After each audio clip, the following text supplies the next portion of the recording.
Hey guys, it's Maymay, and today we start the basics of cutting tools. Look at this mess of cutting tools. I'm really excited. Now, this is most of the cutting tools we're going to go over, and then there's a couple that I'm just going to talk to you about kind of at the end of the video. So if you're interested in electronic cutting tools, stay around to the end of the video, and I'm going to go over just briefly and show you what they are and what they do really briefly. These are the Cricut, the Silhouette, things like that. But first, we're going to start on these guys. Now, I've been crafting a really long time, and when I first started crafting, this is what I had: a pair of scissors. They were cheap, inexpensive, I should say. No, they were cheap. They were multi-purpose, and they were the only thing I had. And you know what? I use these for everything. I had one pair of scissors I use for paper and fabric and fussy cutting and regular cutting, and I use them for everything. But as I started to craft, I learned that these don't cut it, pun intended, for everything. They do a lot, but they really don't do everything we do in crafting. But you do need a good pair of scissors that you don't mind using for anything. So if your kids borrow your scissors, they get these and not your good ones. Now, I'm only talking about kids that can handle scissors. Don't leave these where little kids can reach them.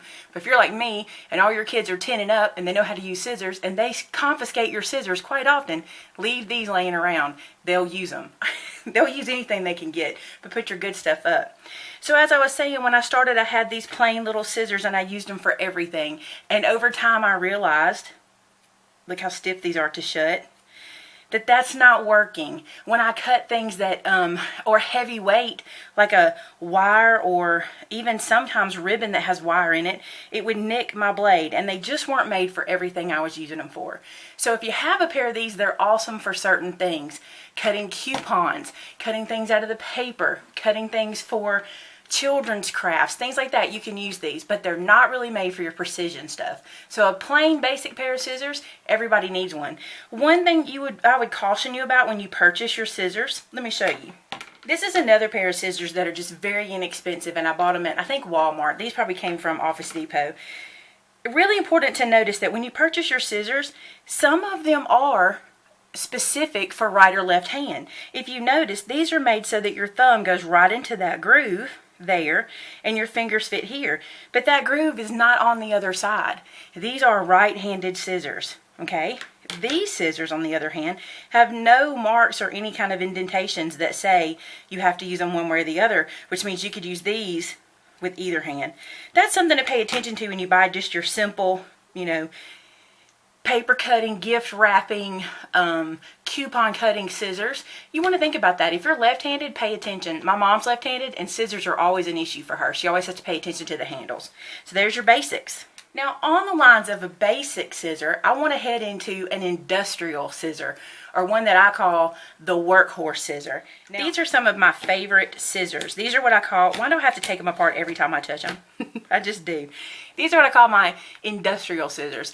Oh, by the way, the secret letter is I. Industrial made me think of that. So your secret letter today is I. Write it down, don't forget. And what I love about these scissors is where these aren't made for cutting wire or cutting heavy-duty objects, these can handle it. These can cut just about anything. I've used these in yard work. I have used these for wire cutting. You can see here where it's cut wire. If you do floral design, and sometimes you cut not really thick stem wire, but if you have some of those little leaves on the end or something you want to cut, you can use these to cut those flowers away. I use these for if I wanted to cut twine, if I wanted to cut burlap, anything that is really rough on a blade, that's what I would use these for. The cool thing about these, they're made by Fiskars, and I love that they come apart. And I've shown you guys these before because I love them. I really do. The main thing I love about them is that I can take them apart and clean them. If I've used them outside for cutting something in the dirt, if I'm using them for flowers or pruning, I mean, believe it or not, you can use these for pruning. Not big, not trees, but your flowers and your flower beds and stuff. If I'm using them and they get dirty, I love that I can take them apart and clean them. Another thing I like about them is if I'm really careful and pay attention to which side is the cutting blade, which is this one, I can take them apart and cut something like this. So opening a box, that's really cool for opening a box. So these are my industrial scissors, or my workhorses. So everybody needs some of these, I think, in the house. These are not something to leave around for your kids. They're very dangerous if kids don't know what they're doing. This is something for you guys to hang on to. The other thing is, if you're just stressed out, there is a bottle opener there on the side. This pair of scissors is what looks like a standard pair of scissors, but there is a difference. This scissor is more sturdy and can handle more work. It is a stainless steel blade. It really has a good, what do you call that, like a fulcrum where you can get a lot of weight on this one. It is for right or left-handed, and it is made for paper or fabrics or different things like that. This one is not as precision as you might want for some fabrics, but this one is a good scissor. I want to tell you, it's hard for you to tell on camera the difference in these two, but this scissor is very lightweight, and these would rust. They are so, they're so thin and so fragile that I think they could even break. This, on the other hand, is much sturdier. Also, notice the tip. This tip doesn't even close all the way. Do you see that? You can't see the gap. There is a tiny gap in this scissor where if you go to cut something with this, it's only going to cut to that point and not cut all the way through the length of the blade. This one has this pointed edge and they meet perfectly. So you will get a much better cut out of a pair of scissors like this. Now, this is probably $1 at the dollar store or something like that. These came from Office Depot. They are their actual Office Depot brand, and they came in a kit with a bunch of other scissors. If you don't have a lot of money to spend, this scissor is a great scissor to purchase. And they do make a smaller version, like we're going to look at some of those later, of the smaller version scissors, but they make a lot of different scissors. So you got your basics, just got to have in the drawer, and then a step up. This is a nice, heavy, weighted scissor that'll last you a long time, that you'll get some precision cutting to the end with. Now, while we're talking about just a plain blade, something that's just a nice, clean blade and a nice scissor, I want to show you these that have these assisted handles. Do you see this? When you use this scissor, and I'm going to do it from the side, when you press, they are spring-loaded, so they come back for you. These scissors are amazing if you have any hand dexterity issues. These scissors, look, I don't even have my hand in the actual hole, and you can see that they're springing back, right? These scissors are the ones that I preserve solely for fabric. This is not for burlap. This is solely for fabrics. The only thing I cut with these. When I purchased these Fiskars scissors, I decided these would be my fabric cutting scissors. The biggest reason I did that is because of this flat cutting area on the side. Having that allows you to sit the scissors down onto your work surface and work forward with them, and nothing blocks you from that flat contact to your table. Can you see that? If I were using a regular scissor, there's a bump where my fingers are that don't allow me to get totally flat. I'm always cutting at a downward slope. The other thing about these scissors is that they cut fabric amazingly. I'm going to show you first. I'm just going to snip a piece off. Do you see how that cut? It's like a razor, right? Now, I'm going to show you just how well they cut. I'm going to come to the very, very end of this rolled up piece and cut it and show you how well this cut through all those layers and that tiny little piece it will cut. These scissors are great for fabric. Now, you don't have to have this pair of scissors for fabric. The important thing about fabric scissors is that whatever you buy for fabric scissors, they remain fabric scissors. Scissors that are used on paper or cardboard or newspaper or any other style of product than fabric, they will dull over time. You only want to use your fabric scissors for fabric. Be sure to mark them. In my house, my boys know these scissors that lock are my fabric scissors, and they are locked for a reason. That's what I tell them. But I do love these scissors. The other thing I love is if you're doing a lot of fabric cutting, there was a time in my life I did a lot of sewing, and so when I would go to sew or go to cut out my patterns, it was really nice that half the work was done for me. Because as I pushed down, they would come back. So I really was only doing half the cut work, which I really, really like. It saves you a lot of time, a lot of effort. So, fabric scissors should be fabric scissors only, and they'll stay sharper and nicer for years to come. Now, on the same lines of fabric cutting, let's talk pinking shears. Now, a lot of people may not realize what pinking shears are for. When I was young, my grandma had a pair of pinking shears, and I loved the little deckled edge that they would make. And I, in my mind, could just use them for anything, just for, you know, construction paper or whatever. But that is not the case. If you want a pair of pinking shears for paper, you need to do the same thing. Buy a cheaper pair, which is very hard to find nowadays. Pinking shears are expensive. Buy a less expensive pair and denote them for paper only. And get a good pair for your fabrics. When you cut fabric with regular scissors, you'll notice that it will fray. The fabric cannot hold itself together. It's just a smooth straight line, and these threads can just come right out. When you cut with a pinking shear, the cut is different. And do you see how much cleaner this is? Now you can force it to fray by doing what I'm doing here. Do you see that? But it stops at the pinking edge. It does not keep going. It's almost like it locks it in. So when you cut with a pinking shear, you do away with a lot of your fraying. So a good pair of pinking shears is needed. But these are, like I said, for fabric. If you want them for paper, get another pair and denote them just for paper. Along the lines of decorative edge scissors, this is a decorative edge pair of scissors, and these are by My Paper Studio, or The Paper Studio. And let's look at what they'll do.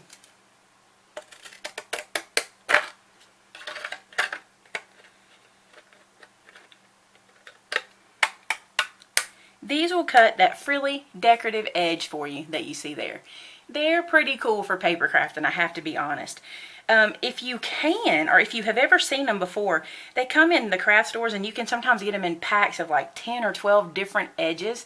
And it'll have everything from a pinking edge to just a multitude of different edges. Scalloped edges, just you name it, it'll have all these different edges on it. Now, these are not made for heavy duty. These are not going to do major work for you. They're not going to cut ribbon or baker's twine. They're just not going to do that. They're made to cut a deckled edge on paper. The time that these are really kind of a pain for folks is when you have to line them up from one slice to the next. Here's how I like to use them. I take the blade as open as I can take it, but yet still touching. Put my paper inside. I try to slice all the way down one time. So get the whole cut from the blade. Then I line up that very last cut, just like we would a punch. I line up one of those notches with the last cut to try to continue that going out in the same pattern. Can you see that? They're not my favorite to do edges with. I have another product that I want to show you that I would rather do a decorative edge with. Check this guy out. Now this is a rotary cutter. Can you see this rotary blade on the side? And it has blades that interchange. So this blade will come out, and then these blades will go in. Now this is a cutting tool that I purchased from Costco a while back, and I was really excited to get it. This is only one portion of the tool. It is so big and bulky, but it will cut those decorative edges. Let me show you.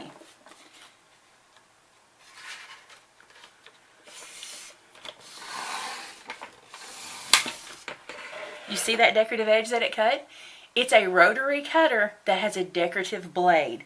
Now, like I said, this is a big one. It's bulky. It takes up a lot of space. But a lot of companies make them. Another cool thing about this one, if you can see this far down, let me go this way. These will hold a couple of blades in the side for you. So you can keep one in the carriage here, one in this side, and I'll switch it out too and show you another cut. Use a brighter piece of paper so you can see it better. You see how that cut that pretty edge? I like the rotary version better than the scissor version. I do not care for how big this one is. I can't even get it into my camera view. I guess that's probably why I don't like it so much or don't use it as much, because I can't really get it into the camera view. But this product is made by Purple Cows, and it's a 2-in-1 trimmer. There's another whole side that connects to it. But if you're interested in the rotary with the decorative edge, a lot of different companies make these, and they're a lot of fun. So if you want those deckled edges, think about a rotary trimmer for that. Now let's talk about some real workhorses in the paper crafting industry. These scissors are some of my very favorites. Now, I've been watching crafting for a very long time, and when I saw these tonic scissors for the first time on Stamp TV with Gina Kay, I wanted them. I'll never forget how bad I wanted these scissors. And they're kind of pricey for scissors, and I don't normally spend that much, but I'm really glad I invested in these. Now, I purchased these before these were around, and we'll talk about those in a second. These are a very short blade, and they look like you could do fussy cutting with them, but you really can't. They're not really made for getting into tight corners, in my opinion. This handle is so bulky, it makes that kind of hard. However, these are perfect for cutting through adhesive because they're non-stick. They have a titanium blade, which means unless you're cutting steel, you're not going to nick these blades. So you can cut small wire, ribbon that has wire in the edges, just about anything. I've cut baker's twine with them. I don't know how they do it, but they sharpen themselves almost. The friction of the blades touching each other just kind of keeps them sharp. These are a great pair to have. They're good for paper cutting. There's only one thing I want to warn you with the paper cutting. These blades have a tiny serrated edge on the side that says tonic. The blade that says tonic has a tiny little serrated edge. You can feel it, but you can't really see it. The other blade does not have it. It is smooth. So if you cut these with the tonic blade up, you get sort of a serrated marking on your page. Very hard to see, but it's there, especially if you're using white paper or trying to do something really intricate. Now, if you flip them over and cut with the other blade up, you don't get the same issue because now that blade is down. I don't really like these for precision cutting because I feel like that serrated edge really, shows a good bit. But these are awesome for cutting things like glue dots. If you're cutting through sticky tape, if you've used some double stick tape and you need to cut through something, if you're cutting foam squares, these are really good for that because they're Teflon coated. So awesome paper crafting tool. Now, I wanted a longer pair of shears. These are a 9.5-inch shear from Tim Holtz. This is the packaging they came in. They were $19.99 and I used my 40% coupon. I want to read to you what it says. They are titanium shears and they are double beveled, okay? Can you see there's a bevel on this side and a bevel on this side? They have a soft grip handle. Interesting to me, apparently that's kind of what these are supposed to be known for, but these shears, this grip is so firm. So when I got these, I thought something was wrong with them, but no, they're supposed to be that way. So I love these longer shears. One thing I like them for is making long, smooth cuts. Let me show you what I mean. I'm using this orange paper to death. But this is 9.5 inches, okay? So not the whole scissor. Let me clarify. The whole scissor is 9.5 inches. If I lay it here on 0, you'll see that it comes to 9.5. The cutting blade itself is right at 5.5. And get a nice long cut, and that I do like. So I have this piece of black paper and I have this piece of white paper. This is one of the reasons I really like this shear.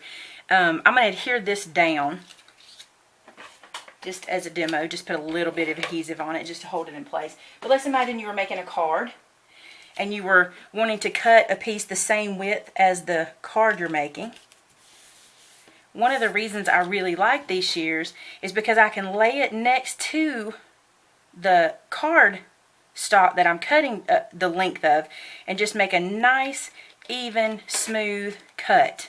And I really do like them for that. I think that's an awesome use for them, especially for A2 size cards or, 6 by 6 inch cards. It gives you a lot more blade.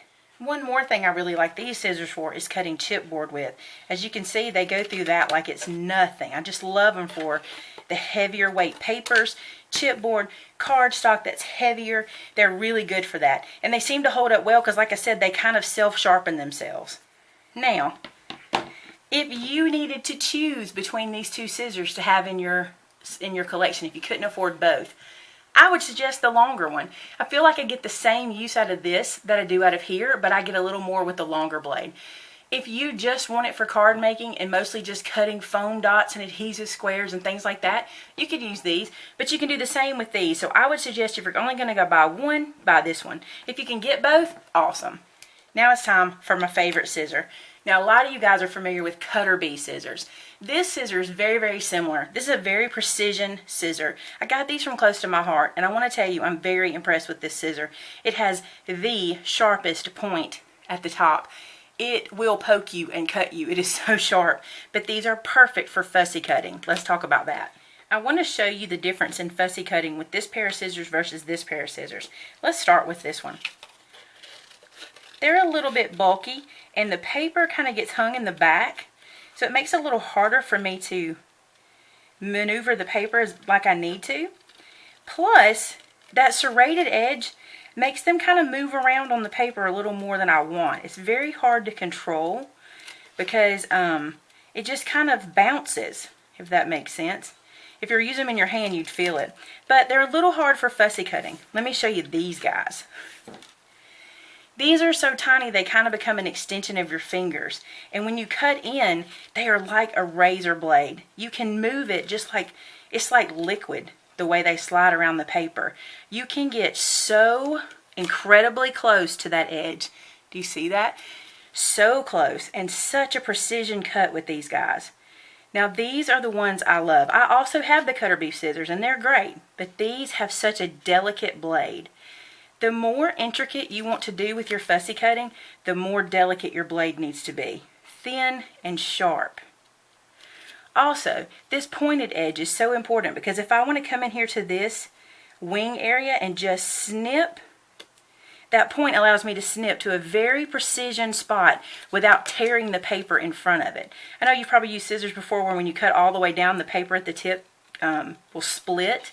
These are not going to do that for you. Now I've gotten started and I don't want to stop. We're almost done. Let's finish it out. I might have to use this little guy on something. He's cute. So you can see what a nice, clean, crisp precision cut you can get with these. Like I said, from close to my heart, these are what you'll use for fussy cutting little bitty things like that. Not your big bulky guys.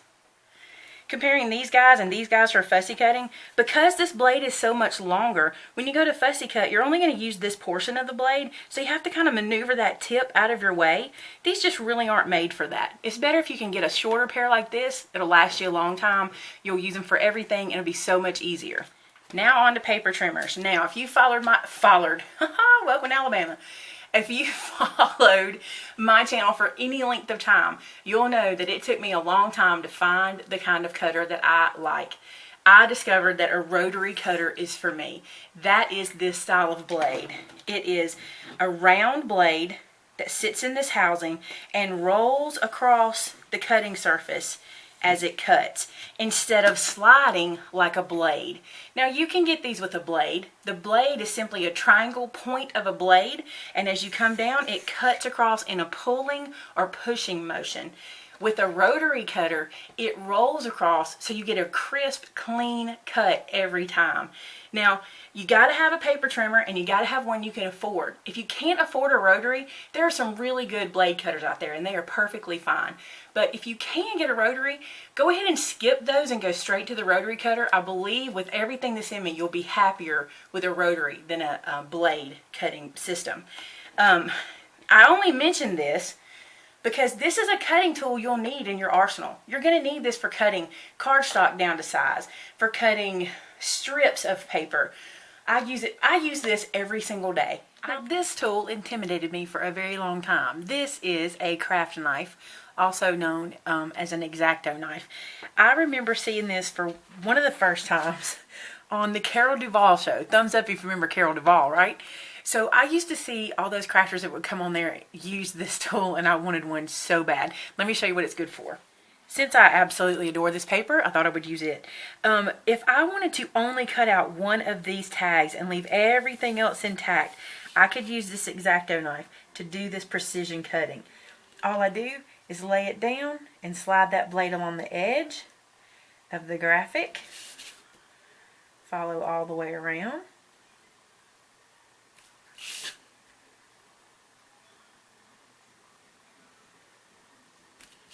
Where this blade cutting is concerned, you need to take your time. Go slow. You're only going to be cutting out tiny little things to use for projects, so you don't have to rush it. if you watched me use my blade for the ATC I did for Jane with the Greyhound, I'll have a much better, that has a much better explanation. I'll link that below for you. You do want to make sure you're doing this on a cutting surface, like a cutting mat, because that gives your blade a little place to sink into, and you use a good bit of pressure. Now, you may find that this long pencil type is not for you. They do make one that's made almost like a little, like a finger, your finger fits in it, and you might like that one better, but I just found that I've always used this style, and it's just worked really good for me. Now you can see that I have this little ticket cut out. Now it's not perfect. If you look at the paper up close, you can see that I left some yellow behind.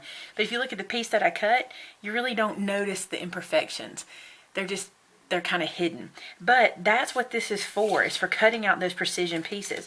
Also, this may not look like a cutting tool, but in my opinion it is. This is the Tim Holtz ruler. It doesn't have to be this particular ruler, but this one has a metal bar down the side. When you have this metal bar ruler and an X-Acto, they work really well together. You'll use that metal bar along the edge of what you want to cut, then use your X-Acto blade to do the slicing. Now, the reason that's important with to have the metal bar, if you don't, you can cut into the plastic on the edge of your ruler and get an uneven cut. So, if you get one of these guys, try to pick up a metal-edged ruler. It'll really help.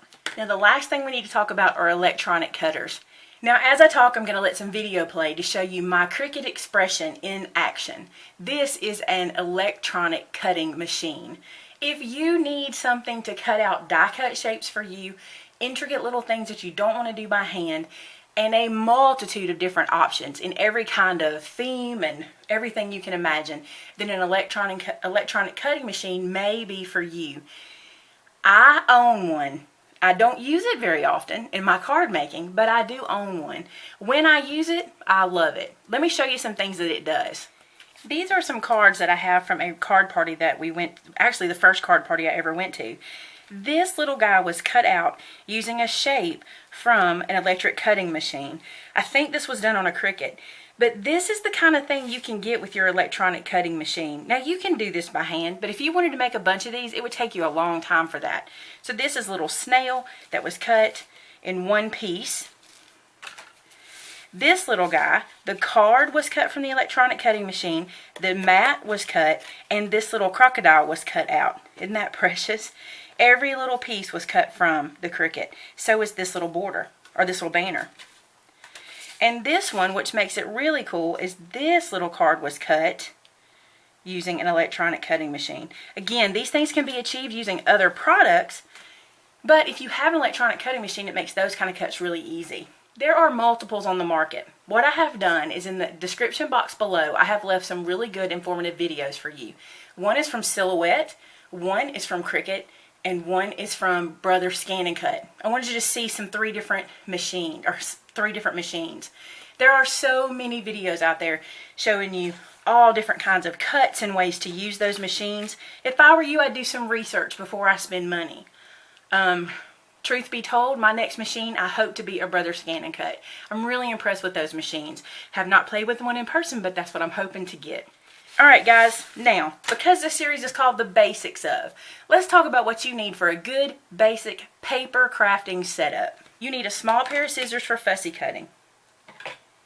You need a pair of scissors for cutting adhesives and things that are sticky, like these Teflon coated scissors. You need a good plain old pair of scissors that can cut through things you don't want to use your specialty scissors for. And if your budget allows, a pair of scissors for fabric. These I would use for ribbons that don't have wire in them. You'll get a much better cut on your ribbon that doesn't have wire if you use a good fabric scissor. The only other thing you're going to want to add to your cutting collection is going to be a trimmer of your choice. Do some research. Try your friends' cutters out. See what's out there, you know, what's on the market that you might want to try. Like I said, I learned that the rotary was best for me. If you have these scissors, you can do just about anything. Now, I showed you a lot of scissors tonight that do a lot of different things. But remember, we're talking basics here. So, worst case scenario, if there's two things you can have, get a good paper trimmer and a great pair of fussy cutting trimmers. If that's all you can afford, this is a great place to start. You can cut tiny, intricate things with this and all your bigger pieces with this. Now, that's the bare bones basics. If you can add your, average everyday scissors into the mix, that'll help you so much. Guys, I hope this has helped you. I hope you've learned a lot from this. And as of Thursday, we will be learning the basics of die cutting with Jane. That's going to be on Thursday, and that'll be on Jane's channel. I will put a link to Jane's channel in the description below, and I hope you guys have enjoyed this and learned an awful lot. Leave in the comments below, what is your favorite pair of scissors, and what do you feel like is the best investment you ever made in a cutting tool? Whatever it may be, I want to know. What was your best money spent where cutting tools were concerned? I'm no expert, so if I missed anything, put it in the comments so people can read it and see what you guys know, because I know you guys are the brains behind these operations. Thanks for watching, guys. I'll see you again tomorrow with another video of our burlap gift bag turned mini album, but on Thursday, you'll see Jane.